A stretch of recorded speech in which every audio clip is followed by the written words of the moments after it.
Hello everyone. Now we can discuss the properties of a wave. So in this section we are going to discuss about the properties of the waves, which are the amplitude, wavelength, frequency, time period, wave number, etc. So at first we can have a look at the amplitude. So I think all of you have an idea about the amplitude. What's it? From the mean position, the maximum displacement. Am I right? See, when a particle is oscillating, here in the case of a wave, the particles are oscillating, and the maximum displacement of the particles of the medium from the reference level, that's called amplitude. See, in the picture you can see that horizontal line, that's a reference point, and from that reference point the maximum displacement, that's the amplitude. Now this is the case of transverse wave, and for the longitudinal wave it's the maximum difference in pressure from the mean pressure level. You know that in the case of the longitudinal waves, instead of the crest and trough you have compressions and rarefactions, isn't it? Then the maximum difference in pressure from the mean pressure level is the amplitude in the case of longitudinal wave, right? So next is about the wavelength lambda. And what's the wavelength? Simply, that's the distance between two consecutive crests or troughs. We have already studied about the crest and trough in the case of waves. And the distance between two consecutive crests or troughs, that's the wavelength. Or we can say that this is the length of one wave. Okay, wavelength is the length of one wave. Now in the case of longitudinal waves, wavelength is the distance between two neighboring compressions or rarefactions. Clear? Now the next property is the frequency. Frequency, the unit of frequency is hertz. Okay. Now frequency is the number of waves crossing a point per second. In the medium in which the wave is passing, consider a point, and in a second how many waves are crossing that point, that gives you the frequency.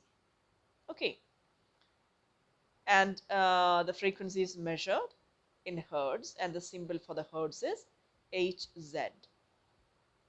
Now we have the time period t, and time period is the time taken by a wave to cross a given point.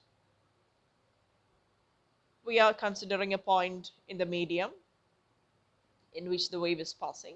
Then the time taken by a wave to cross a given point, that's called the time period. And the unit for the time period is second. And you have a relation between the frequency and time period, that is frequency is equal to 1 by time period. Okay, so frequency is the number of waves crossing a point per second, and time period is the time taken by a wave to cross a given point. Right. Now the next property is the wave number, denoted by k, small letter k. Now the wave number is the inverse of wavelength. Right. It's the number of waves in unit distance. Here in the medium we are considering a unit distance, and in that unit distance how many waves are there, that gives you the wave number. And you have a relation k is equal to 2 pi by lambda, and the unit for k will be meter inverse, isn't it? It will be meter inverse. Now we can discuss about the amplitude relations. See, here in this section we are discussing about how the amplitude is changing in accordance with the medium or the propagation. Right.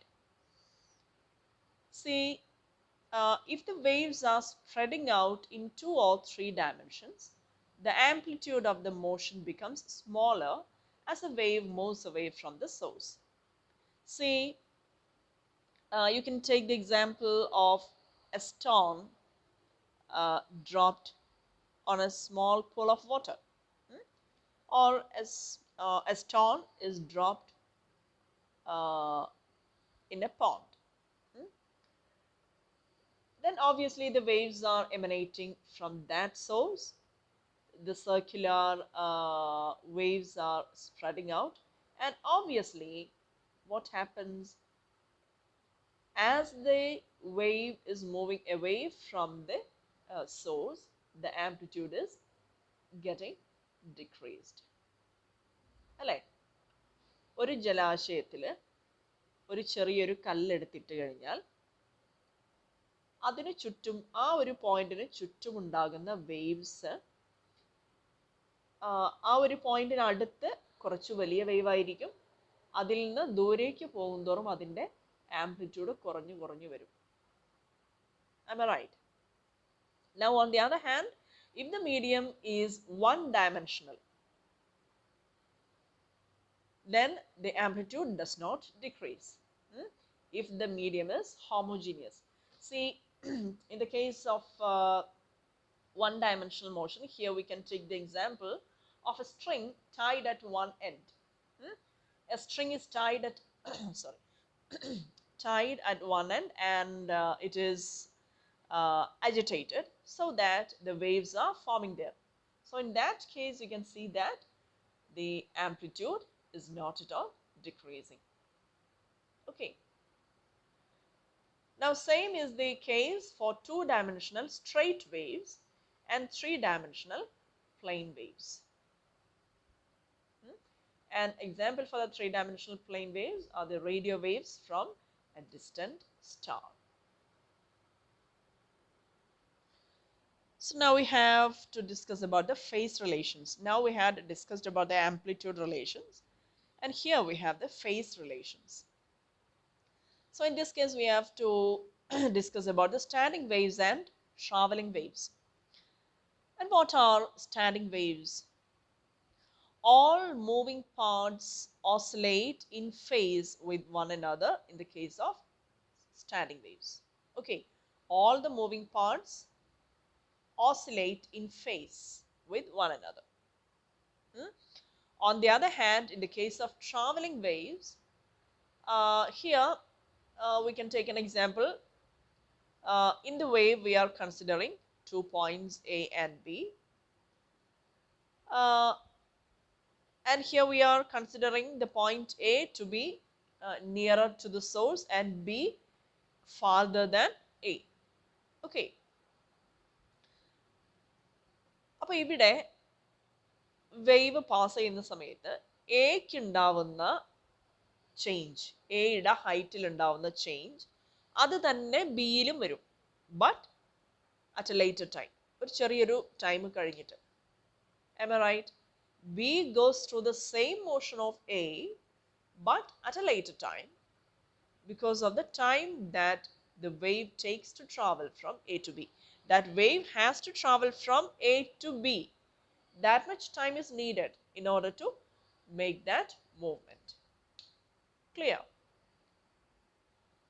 Thus, B has a phase constant which differs from that of A by an amount equal to the frequency times the time delay.